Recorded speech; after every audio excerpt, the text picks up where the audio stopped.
Hi hello എല്ലാവർക്കും പുതിയൊരു വീഡിയോയിലേക്ക് സ്വാഗതം. ഓൾറെഡി തമ്പനെയിൽ കണ്ടപ്പോൾ തന്നെ മനസ്സിലായി കാണും. അപ്പം നമ്മുടെ ക്രൊയേഷ്യൻ പാർലമെൻറ്റിലെ ഭൂരിഭാഗം അംഗങ്ങളുടെ വോട്ടോടു കൂടി തന്നെ ക്രൊയേഷ്യയിൽ വന്ന് ജോലി ചെയ്യുന്ന ഫോറിൻ വർക്കേഴ്സിനെ പ്രൊട്ടക്റ്റ് ചെയ്യാനും അവരുടെ അവകാശങ്ങളെല്ലാം തന്നെ നടപ്പിലാക്കി എടുക്കുന്നതിനും വേണ്ടിയിട്ട് ലോസിൽ ചേഞ്ച് വരുത്തിയിട്ടുണ്ട്. പുതിയ അമെൻമെൻറ്റ് പാസ്സാക്കിയിട്ടുണ്ട്. ആൻഡ് ഇത് കാണുന്നവർ പ്രത്യേകം ശ്രദ്ധിക്കുക. ഇത് ഗസറ്റിൽ പബ്ലിഷ് ചെയ്തിട്ടില്ല. ഗസറ്റ് എന്ന് പറഞ്ഞാൽ നമ്മുടെ ക്രൊയേഷ്യനിൽ പറയുന്നത് നരോവ്നെ നൊവീനെ എന്ന് പറഞ്ഞിട്ട് ഒരു സംഭവമാണ്. ഞാൻ എന്താണെന്ന് നോക്കിയപ്പോൾ എനിക്ക് മനസ്സിലായത് നമ്മുടെ ഒരു ഒഫീഷ്യൽ ഗസറ്റാണ്. ഈ ഗവൺമെൻറ്റിൻ്റെ ലോസും കാര്യങ്ങളും ഒക്കെ പബ്ലിഷ് ചെയ്യുന്ന ഒരു സംഭവം. അപ്പം അതിൽ പബ്ലിഷ് ചെയ്ത് കഴിഞ്ഞാൽ മാത്രമേ ഈ നിയമങ്ങൾ ആക്റ്റീവ് ആവുള്ളൂ. ആൻഡ് എനിക്ക് മനസ്സിലാക്കാൻ കഴിഞ്ഞത് 10 ദിവസത്തിനകത്തൊക്കെ അത് ആക്റ്റീവ് ആവുമെന്നാണ്. ഉറപ്പില്ല. ആക്റ്റീവ് ആയിക്കഴിഞ്ഞാൽ ഞാൻ ഏതെങ്കിലും ഒരു വീഡിയോയിൽ ഞാനത് അറിയിക്കാം. ഓക്കെ, സോ എന്തൊക്കെയാണ് നമുക്ക് ഗുണകരമായിട്ട് വന്നിട്ടുള്ളതെന്ന് നമുക്ക് നോക്കാം. എനിക്ക് തോന്നുന്നു ഞാൻ കുറച്ച് നാൾ മുമ്പ് കുറച്ച് നിയമങ്ങളെ കുറിച്ചിട്ട് വീഡിയോ ചെയ്തിട്ടുണ്ടായിരുന്നു, ഫോറിനേഴ്സിനെ പ്രൊട്ടക്റ്റ് ചെയ്യുന്നതിന് വേണ്ടിയിട്ട്. അതിലെ തന്നെ സെയിം കാര്യങ്ങളാണ് ഓൾമോസ്റ്റ്. അന്നും ആ നിയമം പാസ്സായിട്ടുണ്ടായില്ല. പക്ഷേ ഇപ്പം എന്തായാലും ഇത് ഉടനെ തന്നെ ആക്റ്റീവ് ആവുമെന്നാണ് അറിയാൻ കഴിഞ്ഞത്. എനിവേസ് എന്തൊക്കെയാണെന്ന് നോക്കാം. ഫസ്റ്റ് തിങ് എന്ന് പറഞ്ഞാൽ ബ്ലൂ കാർഡ് ഉള്ളവർക്കുടെ കാര്യമാണ്. ബ്ലൂ കാർഡുകാരെല്ലാം 2 ഇയേഴ്സ് പുതുക്കിക്കൊണ്ടിരിക്കുകയായിരുന്നു. ഇനി തൊട്ട് ബ്ലൂ കാർഡ് 4 ഇയേഴ്സിലേക്ക് ആക്കിയിട്ടുണ്ടെന്നുള്ളതാണ്. രണ്ടാമത്തെ കാര്യം, സാധാരണ നമ്മുടെ നോർമൽ റെസിഡൻസ് വർക്ക് പെർമിറ്റിന് 1 ഇയർ ആയിരുന്നു വാലിഡിറ്റി വന്നുകൊണ്ടിരുന്നത്. അത് ഇനി തൊട്ട് 3 ഇയേഴ്സ് വരെ ഉള്ളത് അടിച്ചു കൊടുക്കാൻ വേണ്ടിയിട്ട് നിയമം വന്നിട്ടുണ്ട്. അപ്പം മോസ്റ്റ്ലി 3 ഇയേഴ്സ് വരെ ഒക്കെ പെർമിറ്റ് കിട്ടും. അപ്പം 3 ഇയേഴ്സ് കിട്ടുമ്പോൾ നമുക്കുള്ളൊരു ബെനിഫിറ്റ് എന്ന് പറഞ്ഞാൽ നമുക്ക് ചില EMI കാര്യങ്ങളൊക്കെ ആക്റ്റീവ് ആവുക എന്നുള്ളതാണ്. അറ്റ്ലീസ്റ്റ് 2 ഇയേഴ്സിൻ്റെ കാർഡെങ്കിലും ഉള്ളവർക്ക് EMI എല്ലാം അവൈലബിൾ ആയിട്ടുണ്ടായിരുന്നുള്ളൂ. അത് എന്തൊക്കെ EMI കിട്ടും എന്നുള്ളത് ഇനി കണ്ടറിയണം. അതല്ല ഇനി ഈ ഒരു സംഭവം കോമൺ ആയി വന്നു കഴിഞ്ഞാൽ അങ്ങനെ EMIയുടെ പോളിസി അവർ ചേഞ്ച് ചെയ്യുമോ എന്നറിയില്ല. കറൻ്റ്ലി നമുക്കൊരു ഐഫോണൊക്കെ പർച്ചേസ് ചെയ്യാൻ വേണ്ടിയിട്ടാണെങ്കിലും 2 ഇയേഴ്സിൻ്റെ കാർഡാണ് അവർ ചോദിക്കുന്നത്. ഓക്കെ, നെക്സ്റ്റ് എന്ന് പറഞ്ഞാൽ സീസണൽ വർക്ക് വിസ 6 മന്ത്സ് ആയിരുന്നല്ലോ, അത് 9 മന്ത്സ് ആക്കിയിട്ടുണ്ടെന്നുള്ളതാണ് ഒരു കാര്യം. എന്ന് പറഞ്ഞാൽ എക്സ്പീരിയൻസോ ക്വാളിഫിക്കേഷനോ ചില പർട്ടിക്കുലർ ജോബ്സിന് ആവശ്യമില്ല എന്നത് ഉറപ്പുവരുത്തുക, നിലവിൽ വരിക.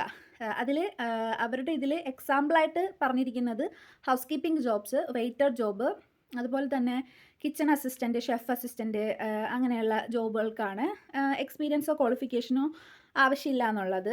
ഓക്കെ, അത് നമുക്ക് തിങ്ക് ചെയ്യാവുന്ന കാര്യമേ ഉള്ളൂ, നല്ല കാര്യമാണ്.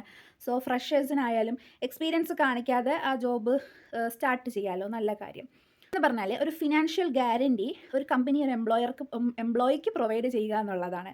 അതായത് വൺസ് നമുക്ക് വർക്ക് പെർമിറ്റ് ഇഷ്യൂ ചെയ്ത് കഴിഞ്ഞാൽ നമ്മുടെ ഫിനാൻഷ്യൽ ഗ്യാരണ്ടി, അതായത് നമ്മുടെ ഒരു മന്ത്ലി ഗ്രോസ് സാലറിയുടെ കാര്യങ്ങൾ ഉറപ്പുവരുത്തുക, അത് പേ ചെയ്തുകൊണ്ടിരിക്കുക എന്നുള്ളതൊക്കെയാണ് പറയുന്നത്. ആക്ച്വലി എനിക്ക് ആ പോയിന്റ് ക്ലിയർ ആയിട്ട് മനസ്സിലായില്ല. സപ്പോസ് എനിക്ക് തോന്നുന്നു പെർമിറ്റ് ആക്റ്റീവായി നിൽക്കുന്നിടത്തോളം കാലം എന്നാവാം ഉദ്ദേശിച്ചത്. ബിക്കോസ് എനിക്കത് ഡൗട്ട് വരാൻ കാരണം എന്ന് പറഞ്ഞാൽ ചില കേസിൽ ആളുകളിപ്പം ഒരു കമ്പനിയിൽ നിന്ന് വിത്ഡ്രോ ചെയ്ത് പോയാലും ചില കമ്പനീസ് പെർമിറ്റ് ക്യാൻസൽ ചെയ്യാറില്ല. സോ മേ ബി അങ്ങനെ ക്യാൻസൽ ചെയ്യാത്തിടത്തോളം കാലം കമ്പനി ഫണ്ട് കൊടുക്കണം എന്നായിരിക്കാം മേ ബി അവർ ഉദ്ദേശിച്ചത്.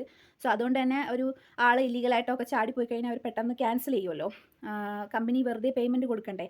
അപ്പോൾ അതിന് വേണ്ടിയിട്ടായിരിക്കാം അവരത് ഉദ്ദേശിച്ചതെന്നാണ് എനിക്ക് അങ്ങനെയാണ് മനസ്സിലായത്. എന്ന് പറഞ്ഞാൽ പ്രോപ്പറായിട്ടുള്ള അക്കോമഡേഷൻ്റെ പ്രൂഫ് അതായത് കമ്പനി പ്രൊവൈഡ് ചെയ്യുകയാണെന്നുണ്ടെങ്കിൽ, കമ്പനി നിങ്ങൾക്ക് ഹൗസോ അപ്പാർട്ട്മെൻറ്റോ പ്രൊവൈഡ് ചെയ്യുകയാണെന്നുണ്ടെങ്കിൽ അതിൻ്റെ പ്രോപ്പറായിട്ടുള്ള പ്രൂഫ് ഉണ്ടായിരിക്കണം എന്നുള്ളതാണ്. ഒരു പോയിൻ്റ് എന്ന് പറഞ്ഞാൽ ലീഗൽ ഇഷ്യൂസുള്ള അല്ലെങ്കിൽ ഡെപ്തുള്ള കമ്പനീസിന് ഫോറിൻ വർക്കേഴ്സിനെ ഹയർ ചെയ്യാനുള്ള അനുമതി ഇനി തൊട്ടുണ്ടാവില്ല.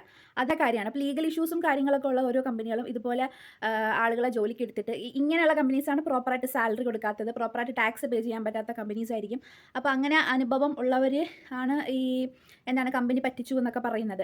അപ്പം അങ്ങനത്തെ കമ്പനീസിനെ ഇനി പ്രൊമോട്ട് ചെയ്യേണ്ട, ഫോറിൻ വർക്കേഴ്സിനെ അവർ എടുക്കേ വേണ്ട എന്നുള്ളതാണ് അതിലെ പോയിന്റ്. അത് നല്ല കാര്യം. പിന്നെയെന്ന് പറഞ്ഞാൽ എംപ്ലോയേഴ്സിന് സ്ട്രിക്റ്റ് ആയിട്ടുള്ള കുറച്ച് റൂൾസ് ഡയമെൻഷൻസ് വന്നിട്ടുണ്ട്. അതെന്ന് പറഞ്ഞാൽ പ്രോഫിറ്റിൻ്റെ കേസാണ്. അപ്പോൾ ഇത്ര പ്രോഫിറ്റ് വേണമെന്നൊക്കെ ഉണ്ട്. അത് എനിക്ക് തോന്നുന്നു മന്ത്ലി 10,000 യൂറോയോ അങ്ങനെ എന്തോ പ്രോഫിറ്റ് എന്തൊക്കെയോ വേണം വർക്കേഴ്സിനെ അലോ ചെയ്യാൻ വേണ്ടിയിട്ട്, ഫോറിൻ വർക്കേഴ്സിനെ ഹയർ ചെയ്യാൻ വേണ്ടിയിട്ട്.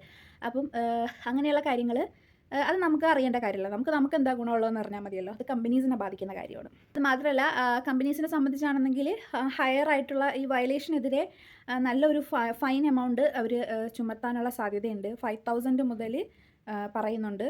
പിന്നെ എന്തോ പെർ ഹെഡ് 2,000 അങ്ങനെ എന്തൊക്കെയോ ഫൈൻ എമൗണ്ട് പറയുന്നുണ്ടായിരുന്നു. അപ്പോൾ അത് എംപ്ലോയേഴ്സിനെ സംബന്ധിച്ചുള്ള കാര്യമായതുകൊണ്ട് ഞാൻ വലുതായിട്ട് നോട്ട് ചെയ്തില്ല. നമുക്ക് എംപ്ലോയിക്ക് എന്തൊക്കെയാണെന്നുള്ളതാണല്ലോ അറിയേണ്ടത്. പിന്നെയെന്ന് പറഞ്ഞാൽ എല്ലാവർക്കും സെയിം സാലറി എന്നുള്ള ഒരു സംഭവം എന്ന് പറഞ്ഞാൽ ഈ ഫോറിനേഴ്സ് ആയാലും അതുപോലെ തന്നെ സിറ്റിസൺസ് ആയാലും ആർക്കായാലും എല്ലാവർക്കും സെയിം സാലറി ഉറപ്പാക്കുക എന്നുള്ളതാണ് അടുത്ത കാര്യം. പിന്നെ പറഞ്ഞാൽ ഈ ഡിജിറ്റൽ പ്ലാറ്റ്ഫോം ആയിട്ടുള്ള ഇതാണ് ഇല്ലീഗലായിട്ട് വർക്ക് ചെയ്യുന്ന സംഭവങ്ങളുണ്ടല്ലോ, ഇല്ലീഗൽ ബിസിനസ് ആയിട്ടുള്ള ഇല്ലീഗൽ ബിസിനസ് അല്ല, ഇല്ലീഗലായിട്ട് ആളുകൾ വർക്ക് ചെയ്യുന്ന ഒരു മെയിൻ പ്ലാറ്റ്ഫോമാണ് നമ്മുടെ വോൾട്ടും ബോൾട്ടും ഒക്കെ. അപ്പം അത് എല്ലാം സ്റ്റോപ്പ് ചെയ്യുക എന്നുള്ളത്, റെസ്ട്രിക്റ്റ് ചെയ്യുക എന്നുള്ളത് അതിനകത്ത് പറയുന്നുണ്ട്. അപ്പോൾ അത് എങ്ങനെയാണ് ബാധിക്കാൻ പോകുന്നതെന്ന് എനിക്ക് മനസ്സിലായിട്ടില്ല ക്ലിയറായിട്ട്. എനിവേ നമുക്ക് ആ റൂൾസ് എല്ലാം തന്നെ, അതായത് പുതിയ ലോസ് എല്ലാം ഗസറ്റിൽ പബ്ലിഷ് ചെയ്തതിന് ശേഷം കൂടുതലായിട്ട് മനസ്സിലാക്കാൻ പറ്റും എന്നുള്ളതാണ്. ഇപ്പോൾ ഒരു ബേസിക് സമ്മറിയാണ് എനിക്ക് കിട്ടിയിട്ടുള്ളത്. സോ ഇത്രയേ എനിക്ക് അറിയുള്ളൂ. ഇനി എന്തൊക്കെയാണെന്നുള്ളത് നമുക്ക് കൂടുതലായിട്ട് ഗസറ്റിൽ പബ്ലിഷ് ചെയ്യുമ്പോൾ അറിയാം. വർക്കേഴ്സിനെ കുറിച്ച് പറയുകയാണെന്നുണ്ടെങ്കിൽ പുതിയ നിയമങ്ങൾ നല്ല രീതിക്ക് തന്നെയാണ് വന്നിട്ടുള്ളത്. ഇപ്പം ഒരു ക്രൊയേഷ്യൻ പാർലമെൻറ്റിൽ ഫോറിൻ വർക്കേഴ്സിനെ സപ്പോർട്ട് ചെയ്യാൻ വേണ്ടിയിട്ട് ഭൂരിഭാഗം പേരും വോട്ട് ചെയ്തു എന്ന് പറഞ്ഞു കഴിഞ്ഞാൽ തന്നെ ഫോറിനേഴ്സിന് എത്ര വില കൊടുക്കുന്നുണ്ട് എന്ന്, ഗവൺമെൻറ് എത്രത്തോളം വില കൊടുക്കുന്നുണ്ട് എന്നുള്ളത് നമുക്ക് മനസ്സിലാക്കാൻ കഴിഞ്ഞു. പെർമിറ്റൊക്കെ ടൈറ്റ് ചെയ്തതും പിന്നെ നമ്മുടെ ഓരോ പെർമിറ്റും അല്ലെങ്കിൽ ഓരോ പിന്നെ എടുക്കുന്ന ആളുകളുടെയും ഡീറ്റെയിൽസ് കൂടുതലായിട്ട് വെരിഫൈ ചെയ്യുന്നത് എല്ലാം വളരെ നല്ല കാര്യമാണ്. കാര്യം ഞാൻ മുമ്പ് വീഡിയോയിൽ പറഞ്ഞ പോലെ സ്കാംസ് സ്റ്റോപ്പ് ചെയ്യുക എന്നുള്ളതിന് നല്ലൊരു മാർഗ്ഗമാണിത്. ഈ ഒരു രാജ്യത്തെ വിശ്വസിച്ച് വരുന്ന ആളുകൾക്ക് രാജ്യം നീതി എല്ലാവർക്കും തുല്യമായി നടപ്പിലാക്കുക എന്നുള്ളതും വളരെ നല്ലൊരു കാര്യമാണ്. അതുപോലെ തന്നെ ഇവിടുത്തെ മിക്ക കമ്പനീസും ഉടായ്പാണ് എന്നൊക്കെ പറഞ്ഞ് നടക്കുന്നവരുണ്ട്. ആക്ച്വലി അത് കമ്പനീസ് എല്ലാം ഉടായ്പെന്ന് പറയാൻ പറ്റില്ലല്ലോ. ടാക്സ് ഒക്കെ പേ ചെയ്ത് കറക്റ്റ് പോകുന്ന കമ്പനീസ് ഇഷ്ടം പോലെയുണ്ട്. എത്രയോ പേര് നല്ല കമ്പനിയിൽ കറക്റ്റ് സാലറി വാങ്ങി ജോലി ചെയ്യുന്നുണ്ട്. പക്ഷേ നമ്മൾ ഈ ചെന്ന് പെട്ട് പോകുന്നതെന്ന് പറഞ്ഞാൽ ഇതുപോലെ ഞാൻ ഈ നേരത്തെ പറഞ്ഞതുപോലെ ഡെപ്റ്റൊക്കെയുള്ള, അതുപോലെ പ്രോപ്പറായിട്ട് ടാക്സ് പേ ചെയ്യാത്ത, പിന്നെ ലീഗൽ ഇഷ്യൂസൊക്കെ ഉള്ള കുറേ കമ്പനീസ് ഉണ്ടാവും. അങ്ങനെയുള്ള കമ്പനീസിൽ പോയി പെടുന്നവർക്കാണ് ഈ ബുദ്ധിമുട്ട് വരുന്നത്. അപ്പോൾ അങ്ങനെയുള്ള കമ്പനീസിനെ സ്റ്റോപ്പ് ചെയ്യുക എന്നുള്ള നല്ലൊരു നിയമം വരുന്നത് കൊണ്ട് തന്നെ അതിൽ നിന്നും മുക്തി നേടാം എന്നുള്ളതാണ് അതിൽ പ്ലസ് പോയിൻറ്റ്. സോ ഇത്രയേ ഉള്ളൂ വീഡിയോ. ഇതിൻ്റെ കൂടുതൽ അപ്ഡേറ്റ്സ്, അതായത് ഗസറ്റിൽ എന്തെങ്കിലും പബ്ലിഷ് ചെയ്യുമ്പോൾ, എന്നു വെച്ചാൽ 10 ദിവസത്തിനകത്ത് പബ്ലിഷ് ചെയ്യുമെന്നാണ് എൻ്റെ അറിവ്. അത് ചെയ്ത് കഴിഞ്ഞാൽ ഉടനെ തന്നെ ഞാൻ അറിയിക്കുന്നതായിരിക്കും. അടുത്തൊരു വീഡിയോയിൽ കാണുന്നത് വരേക്കും ബൈ ബൈ.